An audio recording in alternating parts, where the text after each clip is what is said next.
Hey guys, Dan Pickar here with Eastmans Bow Hunting Journal. Today we're going to review the Mathews V3. This is going to be a little bit different type of review. We're going to talk to Mark Hayes, who is an engineer there at Mathews, and grill him a little bit. And we're going to find out why that this bow and the Mathews line is so easy to tune, is so efficient, and why they build a bow that 80% of people that pick this up can get it to tune perfectly with broadheads and ready to go hunting. While I have you here, make sure you subscribe to the channel, hit the bell for notifications, and like this video. I love this bow. This is new for 2021. The V3, this is the 27-inch model. They also make a 31-inch model. You can check that one out in action on my broadhead tuning video if you click up here. But look at this thing, 27 inches, little tiny bow. It's a lot of people have a lot of different opinions on axle length. Tell me a little bit why you guys made a 27 and a 31 this year. So at the core of the V3, it's the bringing what we've been doing to the extreme. So your stability comes from a long riser. Traditionally, people are saying, what's axle to axle length? And that in their mind gives you the forgiveness number, right? So like there's a certain number, everyone has a different number, but over this number, it's more forgiving. Under it, it's less. That's not inherently true in the geometry of the riser. It has to do with your rigid portion, your long rigid riser. And so the V3 is the culmination of a bunch of years. So even though a Halon was pretty parallel, a V327 would make a Halon 30 and a V331 would make a Halon 34. So just to correlate that to the ATA number, you can't look at ATA numbers anymore. And the shootability of these bows are inherent in the riser length. Now, as you get longer risers, you don't want your axle to axles getting as long as that riser could take it. And so for a hunting model, we're trying to get as compact as possible for the axle to axle length while not giving up any stability. And that's kind of why a 27 is possible this year, is because it is a Halon 30 riser. You're not giving up the stability at full draw. You're not giving up stability when you shoot, because a lot of dynamics are happening right there.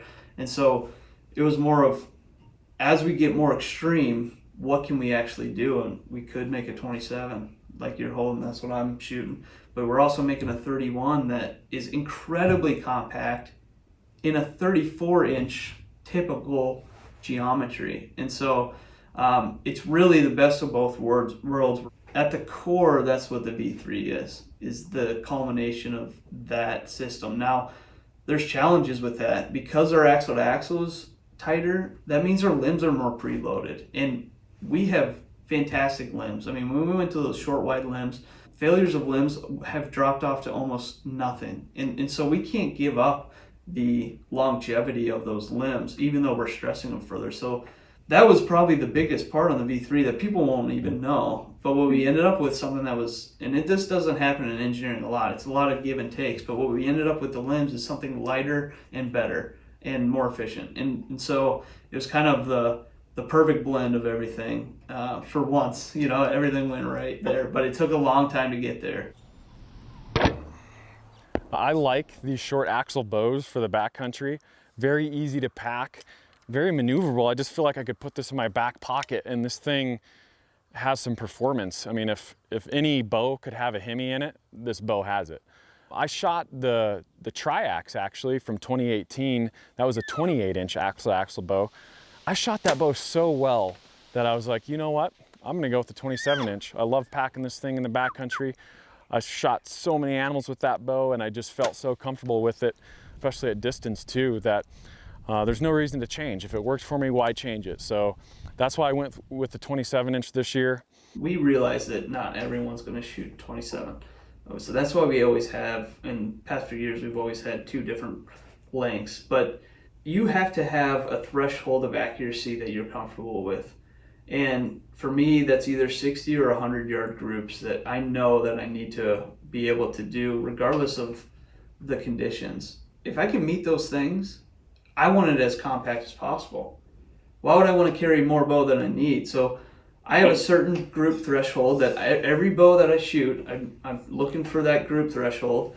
If I'm hitting that, I want it as small as possible. There's other form factors of people. You know, people are different sizes and they have different form and all that stuff. And we're not going to try to pigeonhole you into a 27 if you're just not comfortable, especially if you got a super long draw or something where that string angle does get a little tight and you got to reach for it. So that's why we have multiple options. But Yep. in general, you want your hunting bow as compact as possible as long as it hits your threshold of accuracy that you need. We have the integrate rest here. It's this Picatinny groove on the back, basically. Really streamlines your rest, and this is for the integrate, the Ultra Rest from QAD. It's hard to beat. It's very easy to deploy. If you want to let it down, you just kind of give it a flick like that. It lets it down. If you don't give it a flick, it stays. The Mathews Ultra Rest integrate. I love that thing. The grip, flat back design, kind of have some carbon plates on the side. Nice comfortable grip. But what really stands out this year is the different positioning on your cable guard. Now what they did this year is basically put the cable guard dead center between the axles of the bow. We know for years that you want your cables crossing right in the middle, because if you look, there's two angles of your cables. I got arrows in, but this angle and this angle being the same is incredibly important for your timing. So when your cams come around and you have an offset roller guard, your cams are technically, even though your stops are in the same time, they're technically not in sync perfectly. Now, we knew this. We did things in the past, like we made different size rollers, so the front one would be smaller and the back one would be larger to accommodate for it. It's never perfect, though. And the perfect spot would be right in the middle. Now, you get into your arrow fletchings, and there's things that we had to work around there, but with this minimal design, we were able to get it to where the cables are exactly in the center. Your true timing is perfect now. So out of the box tuning should be easier with this bow, because now not only have you got cross-center cams and center knocked arrow, your cables are now at the right angle, so your cams are actually timed exactly correct. So we actually ended up with a little bit better vane clearance because of where we placed it, and the fact that you're only missing 1 point. All you gotta miss is this 1 point of the wheel. Before, you had to miss this whole cable. It's almost like a wall to get past. Now you can straddle that 1 point and actually get more vane clearance and then better timing, which is out of the box tuning. And that's really, I mean, when you're setting up a bow, you're building confidence, you're learning about it. If you can pull a bow out of the box and shoot a hole with it right on, I mean, that is a confidence builder right there. You just going into shooting groups then at that point. You don't want to be fighting with a bow. Why is it doing this? You know, this bow is built to be perfect out of the box for the majority of people. Now there's outliers that we have built in ways to work around those things, but The biggest thing that stands out to me is when you're talking about tuning with this AVS system. I mean, this is a bow that doesn't have, you know, a split bus cable system. There's no adjustment for cam lean on this bow. Why is that, and why does this bow tune so easily without that ability to put cam lean in your bow? So yeah, you're talking about a split yoke, and traditionally, as you pull the one side of the yoke, it'll lean the cam and you can tune it. The problem with that, and people don't talk about this, is when you turn a yoke, you're shortening your cable, so now your timing's off. Now you got to fix it on the other end, fix your timing. That's not the best way to do it. That was a workaround, a band-aid to get. What we're doing is we have the top hat kits. If you notice on our axles, we have 2 screws that squeeze all the slop out. So any E-clip bow you ever see, they have inherently a little bit of slop in there. Cam could move left or right, and which is bad for accuracy, obviously. So we have a 0T axle where you screw it from both sides, and then we have spacers that are called top hats that go inside the limb. They give the limb more rigidity, more bearing surface, and you're able to shift the cam left or right depending on your shooting style. And then when you find it and you lock it in, it's there forever. There's no way it can move. That's your setting, and the bow will stay there. And that's a day one fit thing, and then never touch it again. And really confident that system has been fantastic. I mean, you set your rest right down the middle, you set it up and down perfect, and then you adjust the bow to shoot the way you shoot. talking to that specifically, so if guys, maybe if they don't have access to a pro shop or they live too far away, maybe they don't have the ease of getting top hats, is there anything that you can do to still get your bow to tune and still get it to shoot to your shooting style based on your spine stiffness? Yep. Yeah, so I'll quickly just say we set the leans of the cams from the door, from the factory, where about 80% is our best estimate of people will be able to shoot it out of the box. And that's really important for us. So it's set in a range. We do all the testing every year of where does this bow like to be, and we set it right in the middle of that range. So out of the box, it should be good. Now, there's a lot of popular things right now, like crazy heavy tip weights, really stiff arrows, heavy arrows, all these things factor into the tune. So yeah, if you're sitting there at your house and you're trying to get broadheads to fly, the easiest thing you're going to do is micro adjust your rest. Yep, no, that makes perfect sense. So what I do when I set up these bows, I kind of have like an assortment of arrows in different stiffness, and I know that Mathews, for me, for my specs, they like 300 spine arrows, and depending on how much weight I have up front, I can adjust that. And so I very rarely have to use top hats because I'll just kind of adjust my arrow setup based on what the arrow is doing. If it's a little weak, you know, I'll go to a 300, and maybe I'll go from a 125 down to a 100 grain and stiffen it up, or cut my arrow shorter. Like what Mark said, guys, there's a lot of things that you can do without having to adjust the top hats and still get that bow to shoot perfectly. Yeah, and I just want to say this too, if you want to air a certain way, or what kind of spine should I get? These new bows have been liking a weaker spine, and that's kind of like your 300 with a 300 grain up front. You're weakening that spine, and there's just, the dynamics are so intense during that moment that a weaker spine traditionally would be erratic. It would bend too much and everything, but everything coming out of the middle of that bow and having just a little bit of give, it seems to like a weaker spine. So like I'm shooting a 350 out of a 70-pound 28-inch bow, do really good with that, but I can't shoot a 300. It has to get real knock high, where traditionally if you look at charts and stuff and like, well, I'm putting 200 grains up front, I might need a 300 based on the chart, but I could almost shoot a 400 where I'm at right now. And so if you want to air, just for the viewers, I would start to air a little bit weaker. But like you said, if you haven't cut and glued everything, mess with your tips and your tip weight and your insert weight, because you might have a shaft that you want to get to tune, and I guarantee you could. You just might have to tweak some of the components. Dual bridge riser, very stiff riser, wide limb pockets, fantastic. I love this two-piece quiver too. It weighs like 7 ounces. It's easily my favorite quiver. I love two-piece quivers. So yeah, let's go ahead and saddle up here and shoot an arrow out of this thing, and I'll kind of go through the draw cycle with you. So once again, 29-inch, 70 pounds. The modules are all interchangeable. You can't change the draw length. You have to get a new module if you want to change the draw length. And all the draw lengths are available.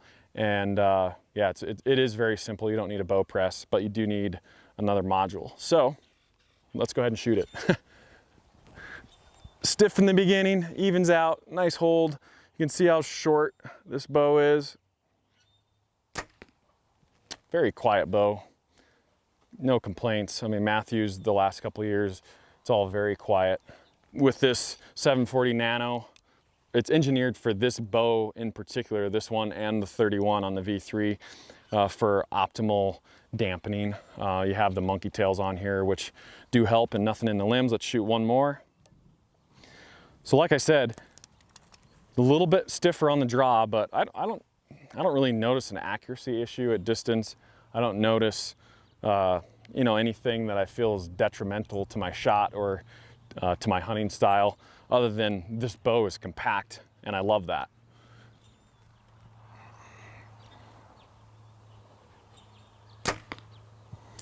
Well, quiet as can be, there you have it. If a bow could have a Hemi in it, it's this one. I think it's going to surprise us on the chronograph. Let's shoot a 525 grain arrow, see if we can notice any difference, and see if it quieted down even more than that first arrow here. All right. Yeah. Seems like it's just as quiet. Lighter arrow is just as quiet as the heavy arrow.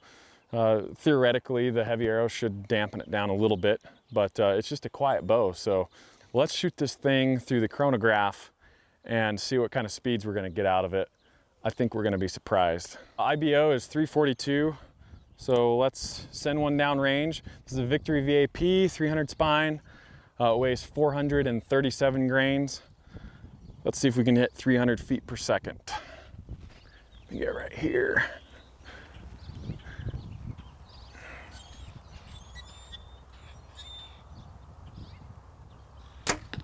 .312. Not only are we gonna hit 300, we're 12 feet per second over. That's pretty quick. I just chronographed this thing and I shot 312, which that shocked me. I was like, oh, I bet it'll be 305. You know, I always love to guess before I shoot. 312 feet per second, which blows everything out of the water as far as speed goes. But what I'm gonna do is I'm just gonna probably go to a different arrow and just increase my weight a little bit because I don't like to be much over 300 feet per second. But the power in this bow it shocked me. This is something to touch on. I think it's super important. We don't talk about it enough in general, but we do individual mods. We have a switch weight cam with switch weight mods that are made individual. So your 29-inch draw. Traditionally, and what's happening in the industry is a lot of rotating mods. It's easy on the dealers. They don't have to stock the mods. We understand that. However, those things are programmed at 30 inches. You at 29 or me at 28 are going to be sacrificing the stored energy and the efficiency of the cam by using a rotating mod. We draw individual mods for individual draw lengths, draw weights, and let-offs. It's perfect. So your 29-inch, 70-pound, or whatever one you're shooting is the perfect draw force curve for that setup. That's why you're getting so much speed. You know, we're probably neck and neck at 30 inches. Now we're better in efficiency, but if you're just looking at speed numbers, we're pretty neck and neck with the industry. You shoot your 29 against another 29, I guarantee you it's faster. You shoot my 28 against anybody else's 28, I guarantee you it's faster. We're programming it for your specs as perfect as possible, and it is harder. It's way more cutting for us. It's way more designing for our team. But at the end of the day, you get a better system at your specs, and it's really important to us. It shows, and like you said, I've shot every different bow this year through a chronograph. This one's the most efficient, it wins. Let's shoot a 525 grain arrow. This is a day 6 350 with 125 grain tip on it. It's a little under spine for this bow, but we have the weight, that's what I was going for. You're gonna wanna shoot 300 spine arrows out of this bow if you're shooting 29-inch, 70 pounds. You just need a stiff arrow because this thing is, yeah, high powered. Got some horsepower to her. All right, here we go, 525 grain. 281. So that's what we've been seeing. It's 30 feet per second slower. Really quieted the bow down a lot. So 280 feet per second. I like my hunting arrow to be a little faster than that since I shoot a single pin slider. I like a flatter trajectory. I don't necessarily want a huge arc with a heavy arrow, but I want a lot of weight too. So I'm probably gonna have to shoot around a 460 to a 475 grain to probably get me down to 300 feet per second. Any much over 300 feet per second, it's hard to get good consistent broadhead flight at distance past 60 yards. It's just tough. So I like to keep it 300 feet per second, maybe down to 295 is fine. But that's impressive, 312 feet per second with an IBO of 342. That's pretty darn fast. I can't get enough of these bows. I love shooting, and I've never had so many bows the last 5 years just be so simple to set up and to get to fly well with broadheads and go bow hunting. That's part of the whole thing. That's part of confidence building. That's part of the better experience. You'll be a better archer because of it.